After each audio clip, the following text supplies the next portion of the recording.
ચૌરાસ્તુ દ્વિધા જ્ઞેયા બાહ્યાભ્યાંતર ભેદત. ચોર ક્યાં છે એનું વર્ણન કરે છે. ચોર કોણ કોણ છે આ માર્ગમાં? ચોર કોને કોને જાણવા? તો બે પ્રકારના ચોર છે. એક બાહ્ય છે, એક અંદર બેઠેલા છે. આપણી અંદર જ રહેલા છે, બહાર ગોતવા જવું પડે નહીં. આપણી અંદર ચોર બેઠા છે. તો અંદર રહેલા કામ, ક્રોધ, લોભ, મોહ, મદ, મત્સર, અહંતા, મમતા વગેરે અનેક પ્રકારના આ ચોર અંદર બેઠા છે. અને બહાર જે છે અભક્તો જે છે, બહારના કુટુંબના પરિવારના સભ્યો પણ જો અભક્ત હોય તો એ બહારના ચોર છે. અને ત્રીજા અઠંગ પાછા બીજા બહારના, સાવ બહારના પરિવારના ને એની બહારના અઠંગ ખેલાડીઓ, એનો બધાનો ભય છે. એટલે હરિરાયજી હવે ધીરે ધીરે શરૂઆત કરે છે કે ચોર વંચકોમાં બે પ્રકારના ચોર. ઘણા કહે છે કે પુષ્ટિ માર્ગમાં કોઈ આખરી ભાષા ક્યાં વાપરી છે? તો આપણે આખરી ભાષા શું વાપરી? હરિરાયજી વાપરી રહ્યા છે. આપણે કદાચ ગાળ કહેતા હોય તો હરિરાયજી અમુક જગ્યાએ આ પ્રયોગ કરી રહ્યા છે. વાર્તામાં હમણાં વાંચીને સંભળાવીશ કે આ એક પ્રકારથી તો અપશબ્દ કહેવાય ને, હરિરાયજી વાપરે છે. એ દુષ્ટ કહે છે તો દુષ્ટ એક પ્રકાર અપશબ્દ વાપરો જ કહેવાય ને, આક્રોશ કહેવાય ને. શબ્દ સારો શબ્દ તો ના કહેવાય, પણ દુષ્ટ એટલે દુષ્ટ એટલે ખરાબ. પણ દુષ્ટ વ્યક્તિ આપણે કહીએ તો આપણે લૌકિકમાં લોકભાષામાં દુષ્ટ કહીએ એટલે ગાળ કહીએ, એક પ્રકારનો ખરાબ શબ્દ વાપરો. હરિરાયજી આવા શબ્દો લોકો ભગવત ભાવને ચોરી જાય એની માટે આવા દુષ્ટ શબ્દોનો પ્રયોગ પણ કરે છે. તો ચૌરાસ્તુ દ્વિધા જ્ઞેયા, બે પ્રકારના ચોર જાણવા જોઈએ. એક બાહ્ય, એક આભ્યાંતર, અંદર રહેલા, અંદર પણ બેઠા છે, એને પણ દૂર કરવા પડશે. બાહ્ય ચોર કોણ? કે બાહ્યાયા કુટુંબ રૂપા યેતે તે તુ વિત્ત હરાસ્મૃતા. બહાર રહેલા જે ચોર છે આપણા કુટુંબમાં રહેલા, કે જે ભગવત પરાયણ નથી, જે ભક્ત નથી, એવા આપણા કુટુંબના સભ્યો હોય એ બહારના ચોર છે. એ શું કરે છે કે આપણું ધન જે ઠાકોરજીમાં લાગવું જોઈએ એ પોતે હરણ કરી જાય છે. એમના મોજ શોખ વગેરેમાં એ ધનને લઈ જાય છે, વિત્તહરા. અને બાહ્ય કુટુંબ રૂપા જે ચોર છે કેવા છે કે તે તું વિત્ત હરાસ્મૃતા, એ આપણું વિત્તને હરી જાય છે, પૈસા લઈ જાય. કારણ કે આપણું પૈસા ઠાકોરજીમાં લાગવાને બદલે એના મોજ શોખમાં, લૌકિકમાં વ્યય કરવા માટે આપણા કુટુંબના લોકો એ પૈસા લઈ જાય. આપણા ચોર છે કે જે વસ્તુ ઠાકોરજીમાં લાગવી જોઈએ એ પોતે જ હરી જાય છે, એ ચોરી કરી જાય છે. યતસ્તદ વિનિયોગેન વિત્તમ યાતિ,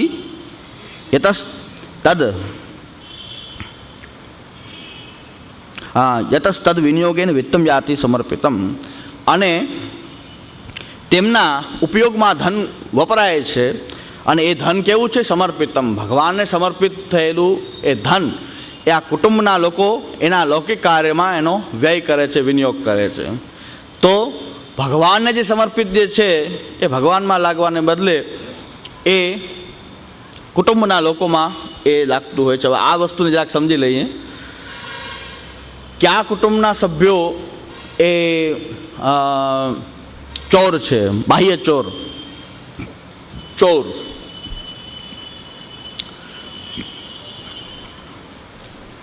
તો બાહ્ય ચોર કુટુંબના જે સભ્યો ઠાકોરજીની સેવામાં પ્રતિબંધક ન હોય, એક એવા છે કે ઠાકોરજીની સેવામાં સંમિલિત થવા માંગતા હોય, ઠાકોરજીની સેવા કરવામાં અનુકૂળ હોય, ઠાકોરજીની સેવાની અંદર જોડાતા હોય, તો એને આપણે જ્યારે પણ આપણે ચોર માનવાની જરૂર નથી. કારણ કે સેવામાં સહાયક છે, ભગવાનના સેવક છે, ભગવાનના સેવક છે. ને કદાચ એમાં વિત્ત વપરાતું હોય તો એ ભગવાનમાં જ વપરાઈ રહ્યું છે પરોક્ષ રીતે, કારણ કે ભગવાનના સંબંધી એવા ભક્તોના ઉપયોગમાં આવી રહ્યું છે. અહીંયા આપણે આપણો પુત્ર છે કે ભાઈ છે કે એ ભાવ નહીં, પણ એ આપણા ઠાકોરજીનો સેવક છે, આપણા ઠાકોરજીની સેવા કરે છે. પરિણામે એના માટે જે વિત્ત વપરાઈ રહ્યું છે એ ઠાકોરજીમાં જ વપરાઈ રહ્યું છે પરોક્ષ રીતે એ ઠાકોરજીમાં વપરાઈ રહ્યું છે. કે જો ઠાકોરજીની સેવામાં અનુકૂળ હોય તો એને ચોર માનવાની જરૂર નથી. પણ એની દરેકની સેવકની જરૂરિયાત તો છે, સેવકની એ જરૂરિયાત તો છે.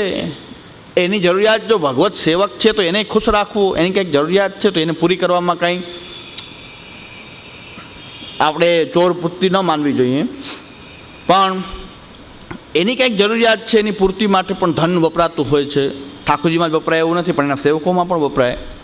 તો એ પણ ઠાકોરજીમાં પરોક્ષ રીતે એનો ઠાકોરજીમાં જ વિનિયોગ એ થઈ રહ્યો છે. શ્રી મહાપ્રભુજી આજ્ઞા કરે છે કે સર્વેશામ પ્રભુ સંબંધો ન પ્રત્યેકમ ઇતિ સ્થિતિ. આ માર્ગમાં તમે જ્યારે બ્રહ્મ સંબંધ લો છો ત્યારે તમે સેવા કરી રહ્યા છો, કદાચ એ ભગવાનની કોઈ વિશેષ કૃપા તમારી ઉપર છે, પણ જે લોકોને તમે ભગવાનને સોંપો છો, જે પદાર્થોને, જડ ચેતન જે પદાર્થોને તમે ભગવાનને નિવેદન કરો છો, એનો સંબંધ અને તમારો ભગવત સંબંધ એક સરખો છે. તમે મુખ્ય ભગવદીય છો, એ ગૌણ ભગવદીય છે એવું નથી. ન પ્રત્યેકમ ઇતિ સ્થિતિ.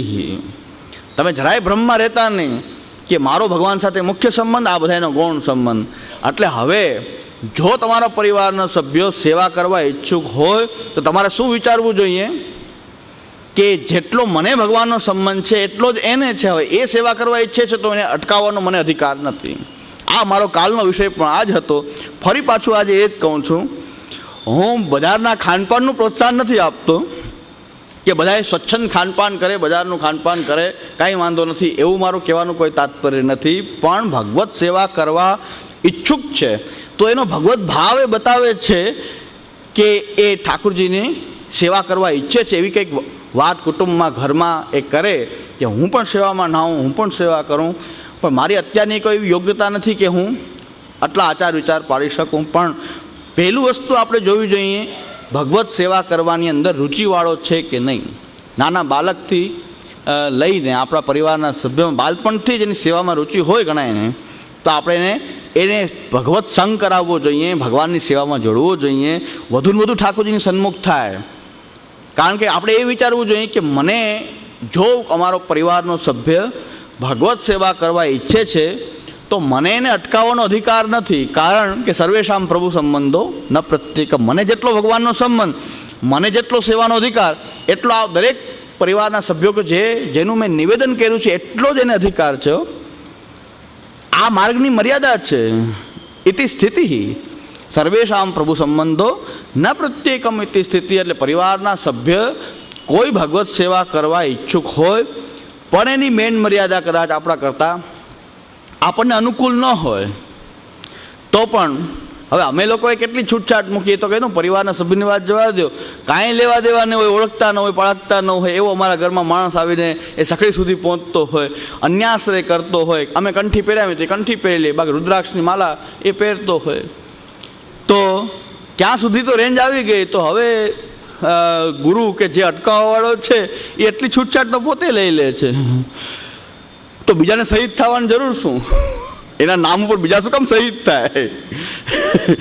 એટલે અમે આટલી બધી છૂટછાટ તો લઈ લીધી કે જેને કોઈ સંબંધ નથી ઠાકોરજી સાથે, કંઈ લેવા દેવા નથી, અમે પણ એની સાથે એવો કોઈ મમત્વનો ભાવ ધરાવતા નથી, એવો વ્યક્તિ અમારા ઘરમાં આવીને સખડી કરી લે ને ઠાકોરજીની સેવાય કરી લે.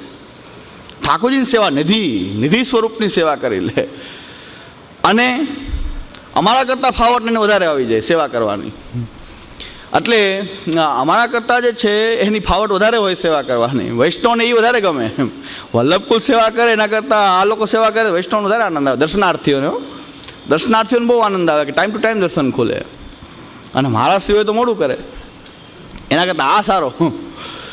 એટલે એક ગોસ્વામી બાલક એમ કહેતા હતા કે હનુમાનજીનું નાની દેરી કરવી હોય કે શિવાલય હોય તો એમાં એક બાવો જોઈએ, સેવા પૂજા કરવાવાળો બાવો. અને અવડી મોટી મોટી હવેલીમાં બાળકોને બધા કાઢવા માંડ્યા વૈષ્ણવ કે હાલો નીકળો, ખાલી કરો ઉપરનો માળો, એટલો બધો શું રાખીને બેઠા છો. એવી દશા ગોસ્વામી બાળકોની થઈ ગઈ કે દર્શન કરવા આવવા દીધા. એમાં અમારી દશા તો એવી થઈ ગઈ કે વૈષ્ણવ તો ન કહેવાય પણ લોકો, પાછું વૈષ્ણવ બોલાય જાય છે, મુખરતા દોષ. પણ એવા લોકો કૃતજ્ઞ થઈ ગયા કે ગુરુને નોટિસ આપવા માંડ્યા કે આ મકાન ખાલી કરો ઉપરથી, આ શું દબાવીને બેઠા છો બધા, અમે તો મુખ્યાથી સેવા કરાવી લઈએ છીએ, તમારી જરૂર નથી. તો મુખ્યો બહુ ફાવી જાય છે. આ ટ્રસ્ટીઓને, દર્શનાર્થીઓને એ મુખ્યા વધારે ફાવે, કારણ કે ટાઈમ ટુ ટાઈમ દર્શન ખોલે, ટાઈમ ટુ ટાઈમમાં કોઈ ફેરફાર ન થાય. અને એની ફાવટ તો એટલી બધી કે એક મુખ્યાની મેં લીલા એવી સાંભળેલી છે કે 2 સ્વરૂપ સિદ્ધ કરાવી લીધેલા છે. મંગલામાં એક સ્વરૂપ અને આગલે દિવસે જ્યારે ટીવી જોતા હોય તો ટાઈમમાં શિંગાર કરી રાખે, શિંગાર બીજું સ્વરૂપ બદલાવી લે. તો આવી ફાવટ તો ક્યાંથી બીજા કોઈને આવે? તો જન્માષ્ટમીની અંદર શિંગારમાં વાર લાગે, ભારે શિંગાર હોય, પંચામૃત સ્નાન થાય, ઠાકોરજીનો અભ્યંગ થાય, પ્રકાર મોટો થાય તો વાર લાગે. એ દિવસે આને વાર ન લાગે કારણ કે આગલી શિંગાર થઈ ગયા હોય. પંચામૃતવાળું થોડું એમને મૂકી બીજું રાખી દે. વૈષ્ણવ આનંદ કરે કે ટાઈમ ટુ ટાઈમ દર્શન થઈ ગયા. તો આ બધા લોકો, આવા લોકો જો સેવા કરવા માંડ્યા છે, એના કરતાં હોટલ બજારનું ખાનપાન કરનારા છોકરા આવી ફાવટ નહીં આવે એને કોઈ દિવસ. એ આવું કોઈ ભગવત અપરાધ આવા નહીં કરી શકે. તમારા છોકરાઓ ભલે બજારનું ખાનપાન કરતા હશે, પણ આવી હિંમત એની ચાલશે જ નહીં કે ભગવાનનો અપરાધ થાય એટલું તેને બીક લાગશે. આટલી બધી છૂટછાટ અમારા ઘરોમાં થઈ ગઈ છે, એવી તમારા ઘરમાં નહીં થાય, ચિંતા કરો. એટલે અમે જેટલા બગડી શકીએ એટલે તમે નહીં બગડી શકો, એટલી તમારી તાકાત નથી. અમે જેટલા થઈ શકે એટલી તમારી તાકાત નથી. તમે એટલો ગમે એટલો પ્રયત્ન કરો તો એટલો બગાડ તમારા ઘરમાં ન થાય. અમારા ઘરમાં તો એટલું બધું થઈ જાય, કારણ કે આવા લોકો નિધિ સ્વરૂપોની સેવાએ કરે, લસણ ડુંગળી ખાય, બજારમાં ખાનપાને કરે, અને બધા પ્રકારના સામગ્રી ખાય. પાછું બજારનું ખાનપાન તો ઠીક, પણ સામગ્રી બનતી હોય એમાંથી ખાય લે. હવે અર્ધભુક્તની ક્યાં કરવી આમાં? સામી ભુક્ત સમર્પણ, સામી ભુક્ત સમર્પણની વાત જ ક્યાં છે આમાં, કે મુખ્યો પહેલાં ખાઈ લે. તો આ વાત છે કે આમાં કોઈ ચિંતા ન. તમારા ઘરમાં મુખ્યા ભીતરે તમે નથી રાખતા, તમે તમારા બાળકોને, તમારા ઘરના છોકરા કે જેનું તમે નિવેદન પ્રભુને કર્યું છે, એને ભગવાનનો તમારા જેટલો સંબંધ છે, અને પાછું ભગવત સેવા કરવા ઈચ્છુક હોય તો જ નાય ને, નકર એમનું થોડું નાય. ભગવત સેવા કરવાની ઈચ્છા હોય એ જ સેવામાં નાશે, કે બીજો કોઈ આપણે ઈચ્છા નહીં હોય એને પણ તમે ધરા નવડાવશો તો એ નાહીને શું કરશે? અમે કોને કહી રહ્યા છીએ કે સેવામાં નવડાવો? કે એ કહી રહ્યો છે કે મારી ઈચ્છા છે એ જ તો નવડાવવાની વાત છે, કે જેની ઈચ્છા નથી બહિર્મુખને ક્યાં નવડાવવાની વાત છે, કે જે તમે સેવાનો વિરોધી છે એને ક્યાં નવડાવવાનું કહીએ છીએ? પણ જેની ઈચ્છા છે, પણ આચાર મર્યાદા પૂરતો જ સવાલ છે, તો થોડીક એને છૂટછાટ કરી થોડાક આપણે પણ નરમ બનીએ, કઠોર ન થઈએ, થોડાક નરમ બનીએ. એટલે મેં તો ત્યાં સુધી કીધું કે તમારી આચાર મર્યાદાનો ભંગ ન થાય તો સખડી અનસકડીમાં કદાચ એ સ્પર્શ ન કરવા દો. અને ન્યાય જો જાહેર મનોરથોમાં ફરનારો, ભટકનારો, ઠાકોરજી ન બિરાજતા અહીંયા મનોરથોમાં ખાનપાન કરનારો કોઈ હોય ને, એ તમારી સખડી મળતો હોય તો આને અડવામાં કાંઈ વાંધો નથી, આ એના કરતાં સારો છે. એટલે તમે દરવાજા ખુલ્લા રાખીને ખાડે ડૂચા મારો, રાખો તો બધું સરખું રાખો. જો ગમે એ આવે અને તમારા એ મેનને અડી જતો હોય તો પછી એના કરતાં તો આ લાખ દરજા ઉત્તમ છે. બહારનું ખાનપાન કરનારા આજ્ઞા વગરના પણ ઉત્તમ છે, કારણ કે વંચક તો નથી, છેતરનારા તો નથી, દંભી તો નથી, પાખંડિત તો નથી, વ્યભિચારી તો નથી, એ છલકપટ કરનારા તો નથી, બગલા ભગત તો નથી, આટલા બધા દુર્ગુણ તો નથી. એને ખાલી બીજાનો વાંક એટલો કે બજાર હોટલમાં ક્યારેક ખાઈ લે છે, એટલો બિચારાનો વાંક. એ પણ ક્યારે ભગવાન ઉપર થોડુંક તો છોડો, એના પર થોડોક તો વિશ્વાસ રાખો કે એ પણ પ્રભુ છોડાવશે, એનો સંગ કરશે તો પ્રભુ પણ એની એવી બુદ્ધિ પ્રેરક થઈને એને પણ આવી કોઈ બુદ્ધિ આપશે કે એને પણ અસમર્પિત વસ્તુનામ તસ્માદ વર્જનમ આચરે, એ બુદ્ધિ એની અંદર પણ જાગૃત થઈ શકે. પણ થોડોક સંગ થવા દો, એટલા માટે મારું નિવેદન છે. આજ્ઞા નથી, ઉપદેશ નથી, પણ કરબદ્ધ નિવેદન છે કે થોડાક નરમ થઈને પણ પરિવારના સભ્યો સન્મુખ થતા હોય તો ખાલી ખાનપાનની બાબતને મોટો ઇસ્યુ બનાવીને એને સેવામાં ન આવવા દેવું. આવા કઠોર આપણે ન બનીએ તો ઠાકોરજી ગ્વાલમંડલીમાં નહીં પધારે. અને ગ્વાલમંડલીમાં એ ઠાકોરજીને જો તમે એ દ્રશ્ય જુઓ તો તમને એમ થઈ જાય કે એના કરતાં ભલે હોટલમાં બજારમાં ખાઈને પણ સકડી ધરે આપણા છોકરા ઉત્તમ છે. કે જો ગ્વાલમંડલીના તમે ગ્વાલમંડલીમાં ઠાકોરજીને બિરાજવાની રીત એ ઊંધા હોય તો 6 મહિના ઊંધા જ ઠાકોરજી શીર્ષાસન કરતા હોય, 6 મહિના સુધી કોઈ સીધું કરવાવાળું નથી, એને કોઈ સીધું કરવાવાળું નથી. આવી લીલા કરે છે ઠાકોરજીને, આવી દશા છે. ધૂળના ઢગલા થઈ ગયા છે, કોઈ ધૂળ ખંખેરવાવાળું નથી.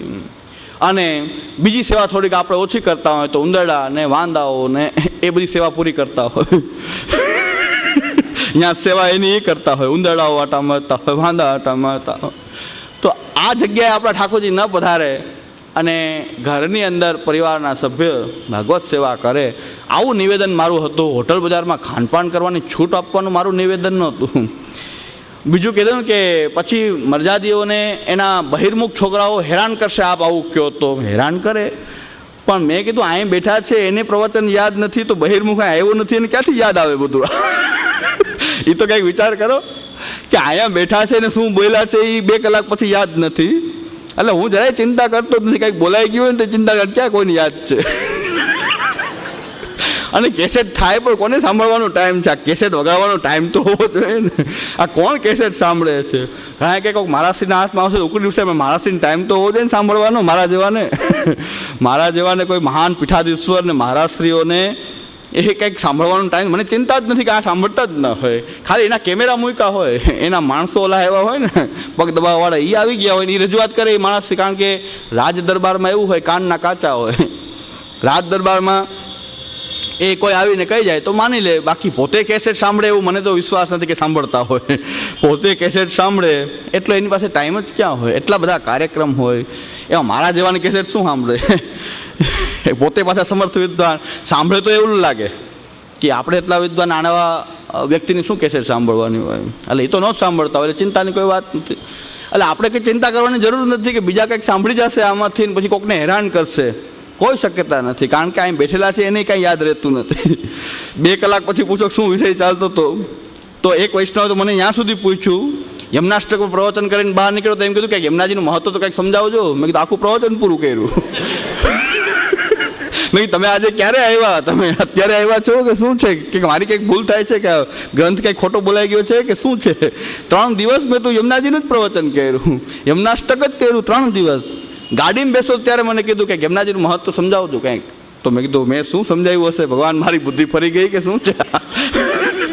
એટલે વિષય શું ચાલે છે એ ખબર નથી હોતી. ચાલો, શું વિષય ઉપર પ્રવચન થાય કે એ શું બોલે છે એ ધ્યાન ન હોય તો ઓલો બહિર્મુખ એ હોટલ બજારમાં ખાનારો આનંદ કરતો હોય, બહાર ટીવી ફિલ્મ જોતો હોય, એ ગવા તપ્પા મારતા હોય, એને પ્રવચનમાં શું આવ્યું ને એ જાણી જાય ને પછી હેરાન કરે. શક્યતાથી ચિંતા જ કરો, આનંદ કરો. એને શક્ય તમને નથી યાદ રહેતું, એને વિચારવાનું શું યાદ રહે? દુસંગ વિજ્ઞાન નિરૂપણ તમને જો વિષયનું નામે ખબર ન હોય, અને તો એ લોકોને પાછા 10-10 વર્ષથી શિબિર સાંભળતા એને કંઈ ખબર નથી. એ જોવાની ખૂબી છે. 10-10 વર્ષથી નિયમિત શિબિર સાંભળનારા એને ષોડશગંધના નામ કહો તો એમાં 1-2 ભૂલાઈ જાય. ખાલી નામ હો, અંદરનું મટીરિયલ નહીં, ખાલી નામ પૂગ્યો કે ષોડશગંધના નામ લખી દો તો 10 વર્ષથી સાંભળો છો તો એને ખબર નથી. એટલે એ ચિંતા શું કામ કરવી જોઈએ કે કોઈ સાંભળી જશે ને? કોને આ કૃષ્ણદાસ મેઘનનું મને તો બહુ સુંદર થયું. કૃષ્ણદાસ મેઘને કીધું કે હું બોલી જાઉં છું તો બધાને પૂછી લો કંઈ યાદ હોય તો. આમાંથી મહાપ્રભુજી કહે છે કે કંઈક આવું ન કરવું, કે અધિકારીનો એની સામે કથા ન કરવી. તો કૃષ્ણદાસ મેઘન કે પૂછી લો આપ બધાને, હું બોલી લો આમાંથી શું બોલી લો એ પૂછી લો, આમ એકેને આવડતું હોય તો લાગે કાંઈ એ ખબર નથી, કથા સારી કરે છે. તો મહાપ્રભુજી બિરાજતા હતા અવતાર કાળમાં પણ આપણા સામ્ય ધરાવતા હતા, ખરા આપણા જેવા અહીંયા પણ બિરાજતા હતા. આપણા જેવા કે આપણે અત્યારે જ પ્રકટ થયા એવું નથી. મહાપ્રભુજી બિરાજતા હતા ત્યારે પણ આપણી જેવી સૃષ્ટિ તો સાધારણ હતા તો ખરા, કે મહાપ્રભુજી સન્મુખ સાંભળતા તો એને ખબર નથી શું આવ્યું, વિષય શું આવ્યો. શ્રી ગુસાઈજી અલીખાન પઠાણની રોજ રાહ જોતા. અલીખાન પઠાણ આવે પછી આપ એ શરૂ કરે ભગવદ વાર્તા. બધા વૈષ્ણવને એમ થયું કે આ તો મ્લેચ્છ, અને આની શું વાટ જોતા હશે કે આ આવે પછી એ કથા શરૂ થાય. તો શ્રી ગુસાઈજીએ કીધું કે આપે આજ્ઞા કરી કે કાલે શું વિષય આવ્યો તો કોઈને યાદ છે? શું ભગવદ વાર્તા ચાલે છે કંઈ યાદ છે? કોઈને યાદ નહોતું. ગુસાઈજીની સામે શ્રવણ કરતા હતા, કોઈને યાદ નહોતું. અલીખાન પઠાણને પૂછ્યું શું વિષય ચાલે છે, કાલે શું વિષય હતો? કે કાલનું કહું કે જ્યારથી આપણે શરૂ કર્યું ત્યારથી કહું? તો ગુસાઈજી કહે છે કે જ્યારથી શરૂ કર્યું ત્યારથી બધું વર્ણન કરી દઉં કે શું શું આવ્યું, ક્યારે ક્યાં શું શું આવ્યું. તો ગુસાઈજી કહે આની માટે એટલે વાટ જોઈએ છે, બાકીની તો આશા જ નથી કાંઈ. કે બાકી બધા બહુ ધારણ કરી લેશે ને બધાને. ઘણા લોકો એમ કહે છે કે આપ એમ માનો છો શિબિરથી પરિવર્તન થઈ જાય, આમ થઈ જશે, તેમ થઈ જશે, સૃષ્ટિ સુધરી જશે? મેં કીધું જરાય નહીં, એ તો જરાય આશા જ નથી. પણ 1-2 કદાચ ભગવત કૃપા હોય, એ ભગવત કૃપા હોય તો મારા શિબિરથી નહીં, મહાપ્રભુજીની કૃપા હોય ને 1-2 એવી આશાથી આપણે જઈએ છીએ. 1-2 બાકી આટલા બધા અહીં ભેગા થતા હોય ને બધાએ કંઈ એ સમર્પિત અને ભગવાનમાં ચિત્ર આખા નિરુદ્ધ ચિત્તવાળા ભક્ત બની જાય, એ તો આપણે આશા જ રાખતા નથી. ચિંતા શું કામ હોય કે કોઈ થાય, કાલનું પરિણામ કંઈક આવે. પરિણામ આપણે કંઈ જોતું જ નથી, આપણામાં પરિવર્તન આવે તો એ ઘણું. તો એટલે ઘણા લોકો એમ થાકી જાય છે કે કોઈ વાતે પહોંચાતું નથી. એમ કે આને ઉત્સાહ ઓછો કરી નાખીએ, એમ શિબિરનો ઉત્સાહ ઓછો કરીએ કે તમારાથી કાંઈ ફેર પડતો નથી.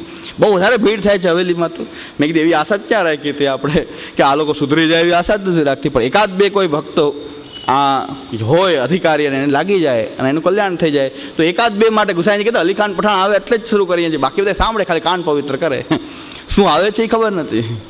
એટલે ગુસાઈજી કહે છે આની વાટ જોઉં છું, અલીખાન પઠાણની વાટ જોઉં છું. કે એમ કહે છે કે આપણે શરૂ કર્યું ત્યારથી કહું કે કાલનો વિષય કહું? તો એવું ચિત્ત રાખીને શ્રવણ કરતા હતા. બસ ગુસાઈજીનું ચિત્ત એમાં જ હતું કે આવા એકાદ સાંભળે તો ઘણું, બાકી બધા કર્ણ પવિત્ર જેટલું કરવું એટલું કરે. તો આ વાત છે કે આપણા પરિવારના સભ્યો જે છે એને ભગવાનનો સંબંધ આપણો વધારે ને એનો ઓછો નથી, ક્યારેય પણ એવું વિચારી શકાતું નથી. મહાપ્રભુજી એમ આજ્ઞા કરે છે, સર્વેશામ પ્રભુ સંબંધો ન પ્રત્યેકમ ઇતિ સ્થિતિ. એટલે આ વસ્તુ આપણે સમજી લઈએ કે આપણા પરિવારના સભ્યોની અંદર ભગવદીયત્વની બુદ્ધિ સ્થાપિત કરવી જોઈએ કે આ બધા ભગવદીયો છે. ભગવદીયનો અર્થ કાંઈ બહુ મોટા ભક્ત કે એવું નથી. ભગવદી એટલે ભગવાન ના હોવું. ભગવાનનું સમર્પણ કર્યું, તમે ભગવદી થઈ ગયા. ભગવાનને તમે સમર્પિત થયા, તમે ભગવદી થઈ ગયા. પરિવારના સભ્યોનું પણ સમર્પણ કર્યું, એ પણ ભગવદી થઈ ગયા. તમને જેટલો ભગવાનનો સંબંધ એટલો બધાને જ થઈ ગયો. તો તમારો સંબંધ વધારે, અને જે તમે નિવેદન કર્યું છે દેહ, ઇન્દ્રિય, પ્રાણ, અંતઃકરણ એવા જડ પદાર્થો અને ચેતન પદાર્થો, ઘર, ધન વગેરે જડ પદાર્થને પણ તમારા જેટલો જ ભગવાનનો સંબંધ છે. જડ પદાર્થો, તમારું ઘર જડ છે એ પણ એટલું જ ભગવતી જેટલું તમે, એને પણ ભગવાનનો સંબંધ એટલો જ, તમારા ઘરને, તમારા ધનને એટલો જ સંબંધ, તમારા જડ પદાર્થને પણ એટલો જ સંબંધ ભગવાનનો જેટલો તમને. અને પરિવારના સભ્યો ચેતન પદાર્થ છે એને પણ એટલો જ સંબંધ છે કે ઠાકોરજીનો જેટલો સંબંધ છે. પહેલાં હું આવી ભૂલ કરતો સેવાની અંદર, મને એમ થતું કે હું જે વસ્તુને યોગ્ય ન માનતો તો મેં ધારો બનાવું કે સેવામાં આવવું જ ન જોઈએ. અને ઘરની અંદર બધા આપણું માનતા હોય એટલે પછી બિચારા એમાં પણ એ જોડાતા હોય બધા, એવું બને. એટલે પણ હું પણ એવું ક્યારેક કરતો કે આ વસ્તુ મને એમ લાગતી હોય કે ઠાકોરજીને ધરવા યોગ્ય નથી, બીજાને એવું લાગે કે નહીં ધરવા યોગ્ય છે, પણ આપણે ડરને કારણે એ ના કરતા હોય. એ ડરને કારણે પછી એ પ્રસાદી મિલાવીને લે. એ શું કરે પછી ટમેટા પ્રસાદીમાં લે, કોબી પ્રસાદીમાં લે. એટલે હું તો એવો ધારો રહે કે ઠાકોરજી અરોગે એ જ લેવાનું, પણ એ પ્રસાદીમાં લઈ લે. પછી તો આ બધી જડતાઓ હોય આપણી અંદર હોઈ શકે. તો આપણને એમ લાગે કે હું મુખ્ય છું, હું સુખનો વિચાર કરું છું, પણ તારા ઠાકોરજી એકલાના થોડા છે, આ બધાના છે. બધા સાથે મળીને ભગવત સેવા કરીએ તો ભગવત સેવા કરીએ તો ત્યારે આપણે કંઈક આપણી જડતાઓને છોડવી જોઈએ. કદાચ આપણે મુખ્ય હોય સેવા કરવામાં, કદાચ બીજાના આપણી પાછળ ચાલતા હોય, તો એનો મતલબ એવો નથી કે આપણે બધા ઉપર શાસન કરવું. આપણે પણ બધાની સાથે જ એક સેવક છીએ. એટલે આ પ્રકારની થતી હોય ત્યારે પણ મહાપૂજના ગ્રંથનું અધ્યયન કરતાં કરતાં બધી વાત આપણી ઉપર પહેલાં લાગુ પડે. પહેલાં આપણને ઉડીને આવે કે આપણે તો આ શું કરી રહ્યા છીએ, આપણે ખોટું કરી રહ્યા છીએ. એટલે એક વૈષ્ણવે તો એમ કીધું કે સુધારો બહુ આવતો જાય છે. મેં કીધું બસ એ તમે એવું માર્કિંગ કરતા રહો અને મારામાં સુધારો આવતો હોય તો મારું તો એકનું કલ્યાણ થઈ જાય, આ જીવનું, આ દુષ્ટ જીવનું કલ્યાણ થઈ જાય કે કંઈ પરિવર્તન સારું આવતું જાય છે. મને આવવું જ જોઈએ. એટલે તમારામાં આવે કે ના આવે, એમ કે આપનામાં આવે છે. બસ મેં કીધું મારા જેવા દુષ્ટ જીવનું કલ્યાણ થઈ જાય તો મારું તો કલ્યાણ થઈ જાય નિશ્ચિત છે. કે મારામાં જો પરિવર્તન આવતું હોય ને એવું લાગતું હોય, આપણને તો ખબર ના પડે, આપણે તો પોતાને સારા ભગવદી જ માનતા હોય કે મહાનુભાવ માનતા હોય કે હું તો કોણ, પણ સામેના વ્યક્તિને ખબર પડે. તો એ પરીક્ષા આપણે આપતા રહીએ છીએ. દર વખતે આવું છું અહીં પાછો પરીક્ષા આપવા, અને પરીક્ષામાંથી કંઈક માર્ક મળતા રહે છે, આપણે આગળ ચાલતા જઈએ છીએ. એટલે દર વર્ષે એકવાર વાર્ષિક પરીક્ષા હોય ને, વાર્ષિક પરીક્ષા સુરતમાં દર વર્ષે હોય અહીં કાર્યક્રમ, એટલે વાર્ષિક પરીક્ષા અહીંયા આપે. વાર્ષિક પરીક્ષા હું આપવા આવું છું, એટલે હું ભણવા આવું છું, ભણાવવા આવતો નથી એ વાત નક્કી છે કે હું આપણે ભણવા આવીએ છીએ, સાથે મળીને ભણીએ છીએ. એટલે હું ભણવા આવું છું ને કંઈક માર્ક મળતા જાય, સારા સારા પ્રગતિ થતી જાય, આગળ વધતા જાય. તો આ આપણે જે છે કે દુસંગ વિજ્ઞાન પ્રકાર નિરૂપણમાં શહેરાઈજી આજ્ઞા કરે છે કે કુટુંબના સભ્યો જો સેવાના અનુકૂળ હોય તો ભગવદીય છે, ભગવાનના સેવક છે. તો એમાં તો કંઈ દોષ બુદ્ધિ રાખવાની આવશ્યકતા હવે નથી. હવે તો એ ભગવાનના સેવક છે, ઠાકોરજીની સેવા કરે છે. બીજા એવા છે કે સેવા નથી કરતા અને રોકતા નથી, એ પણ ભગવાનની સેવામાં કંઈક સહાયક તો છે. હું તો એવું માનું છું, ઉદાસીન છે પણ સહાયક છે. ઘરની અંદર સેવા ન કરે, સેવામાં આવે નહીં, પણ તમારી સેવાની અંદર એ વિક્ષેપરૂપ ન થાય. એક વૈષ્ણવને ઘરમાં તો મેં એવું કે જોયું કે એક બેનના પતિ જે છે કોઈ દિવસ સેવામાં ન જાય, ઠાકોરજીની સેવામાં ન જાય. બેન સેવા કરે અને બેન પાછા સેવાનો એવો દંડો પછાડે કે જ્યાં સુધી સેવા ન થાય ત્યાં સુધી મને કોઈ બોલાવે તો હું કાંઈક કામ કરીશ નહીં, પહેલાં મારા ઠાકોરજી પછી બધું થાય. એવું એને ભગવદી પણ જાગૃત થયું હોય. ઘણા સેવા કરતા અહંકારથી કરતા હોય. તો ભાઈ કે સેવા આપણે તો નથી કરતા, પણ એ કરે છે ને શું કામ ડિસ્ટર્બ કરવું, આપણે તો બજારનું ચાલે છે તો એ રોજ બહાર જઈને ચા પી આવે. તો મેં કીધું બહાર જઈને ચા પી આવે, આ પણ ખરેખર ભગવત સેવક છે. આટલી બધી એને સમર્પણ હોય કે આની સેવાને વિક્ષેપ ન કરવું, એટલા માટે બહાર પી લે કે આની સેવામાં એને ડિસ્ટર્બ ન કરવું. એના કરતાં આપણે ચા જ પીવી છે ને, તો એના માટે એને બહાર નીકળવું પડે, ચા બનાવવી પડે ને આપણને દેવી પડે. એના કરતાં આપણે બહાર ચાલતું હોય તો પી લઈએ છીએ, કમસે કમ આને તો રાહત થાય. તો હું તો એમાં આ સમર્પિત કેટલું સમર્પણ એનું કેવું છે, ભગવાન પ્રત્યેનું સમર્પણ છે. હા, કંઈક સમર્પણનો ભાવ તો છે ને, કે બહાર પી લે છે શું કામ, કે આપણે સેવા તો કરતા નથી પણ કરે છે ને શું કામ ડિસ્ટર્બ કરવું. અને બેન પાછા એવા સેવાના આગ્રહી કે મને બોલાવવું નહીં કોઈ, પહેલાં મારા ઠાકોરજી પછી બધા. આ ખબર નથી પડતી કે આ પણ બધા ઠાકોરજીના જ છે. પરિવારના સભ્યોને તમે ચા પીવડાવી દો છો તો કાંઈ ઠાકોરજીની સેવાથી તમે વિમુખ નથી. એ પણ એ પરિવારનો સભ્ય એ પણ ભગવદીય છે, ભગવાનની સાથે એનો સંબંધ થયેલો છે, તો એને ચા કરી દેવામાં એનું કાંઈ સમર્પણ વયું ન જાય. તો બીજા લોકો એમ કહેતા હો કેવા ભગવદી છે બેન, કેવો સેવાનો આગ્રહ છે. આ સેવાનો આગ્રહ ઉત્તમ આગ્રહ નથી, કંઈક હઠાગ્રહ છે આની અંદર. અને ઓલા ભાઈનું તો આના કરતાં સેવા ભલે આ કરે, પણ વ્યક્તિ તરીકે પુષ્ટિમાર્ગીય ધર્મ તરીકે આના ધર્મ ઊંચા છે. ભલે સેવા નથી કરતો, મને આના ધર્મ ઊંચા, કે આને સેવામાં આવવું ન પડે મારા કારણે, એટલા માટે બજારમાં ચા પી લે. ઘરેથી એમને એમ નીકળી જાય, એ દુકાને જઈને બજારની ચા મંગાવીને પી લે. ઘરે ચાની વ્યવસ્થા રાજભોગ ન થાય ત્યાં સુધી બેન બહાર નીકળે નહીં, ત્યાં સુધી કાંઈ વ્યવસ્થા થાય નહીં. નાસ્તો કરવો તો બહાર ખાઈ લે. પણ આને ડિસ્ટર્બ ન કરે તો એ ભગવાનની સેવામાં સહાયક નથી. એને આપણે ભગવાનની સેવામાં સહાયક નહીં માનીએ કે. તો આવા જે સભ્યો હોય કે જે ઉદાસીન હોય ભગવત સેવા માટે, પણ પ્રતિબંધક ન હોય, ત્યાં સુધી પણ આપણે ચોર ન માનવા જોઈએ. પણ પ્રતિબંધ કરનારા અભક્ત હોય, એનામાં આપણું વિત્ત વગેરે વપરાતું હોય, ત્યારે આપણને અભક્ત હોય જે ભગવાનની સેવામાં વિક્ષેપ કરનારા હોય એને જ અહીં ચોર તરીકે ગણ્યા છે. બધા પરિવારના સભ્યોને કંઈક ચોર માનતા નહીં, ક્યાંક બીજું ઊંધું થાય. એક તો આવા દેતા નથી, દંડા પછાડો છો ને, બીજા કે આ તો કુટુંબવાળા બધા ચોર, અને હું જ એક ભગવતી. તો આખી વાત ઉલટી થઈ જશે કે એક તો માંડ આપણે ગાડી પાટા ચલાવવાનો પ્રયત્ન કરીએ કે થોડોક આવવા તો દો અંદર, એ આવે સેવા કરે, સકડી અનસકડી ન અડવા દો, એને દૂધઘરની સેવા કરાવો, શિંગાર કરાવો, જલ ભરાવો, પાત્ર મંજાવો, કીર્તન કરાવો, ફૂલમાલા સિદ્ધ કરે, ઠાકોરજીની કોઈ પણ પરિચર્યા એ કરે, એમાં તો કંઈ બાદ હોવો જોઈએ નહીં મારી દૃષ્ટિએ. એટલે તો એનાથી એનું ભગવાનની અંદર એનું ચિત્ત પણ પરોવાશે. ઠાકોરજીની સેવા હળી મળીને બધા પરિવારના સભ્યો સહિત તમે ઠાકોરજીની સેવા કરશો તો આખા પરિવાર સહિત તમને ભગવત પ્રાપ્તિ થશે. એમ પુરુષોત્તમજી એમ આજ્ઞા કરે છે કે પરિવારના સભ્યો સહિત ભગવત સેવા કરીએ છીએ ત્યારે પરિવાર સહિત ભગવત પ્રાપ્તિ થાય છે. તો એ પુરુષોત્તમજીની એ આવરણ ભંગમાં શ્રી પુરુષોત્તમજી આજ્ઞા કરે કે સપરિવાર ભગવત પ્રાપ્તિ કરે છે, આખો પરિવાર હળી મળીને ભગવત સેવા કરે છે. તો બાહ્યા કુટુંબ રૂપા એમાં અભક્તને માનવા જોઈએ. પરિવારના જે કુટુંબના શબ્દ અભક્ત છે એના પૂરતું અહીં ચોર શબ્દનો પ્રયોગ કર્યો છે કે આ પણ એક ચોર છે, કે આપણું ધન ઠાકોરજીમાં લાગવા ન દે અને પોતે એના મોજશોખમાં જ ઉડાડતા હોય, એના વિષય ભોગમાં ઉડાડતા હોય. એવા કુટુંબના જે સભ્યો જે છે એ પાછા કેવા છે, વિત્ત હરાહ સ્મૃતા. એ આપણું ધન હરી લે છે, બીજું કાંઈ ચિંતા નથી, પણ આપણું ધન ઠાકોરજીમાં લાગવું જોઈએ, એની બદલે એનીમાં લાગી જાય, એના કાર્યમાં લાગી જાય. તો વિત્ત હરાહ સ્મૃતા યતસ્તદ વિનિયોગેન વિત્તમ યાતિ સમર્પિતમ. અને એના કાર્ય માટે આપણું વિત્ત જે છે વપરાઈ જાય છે.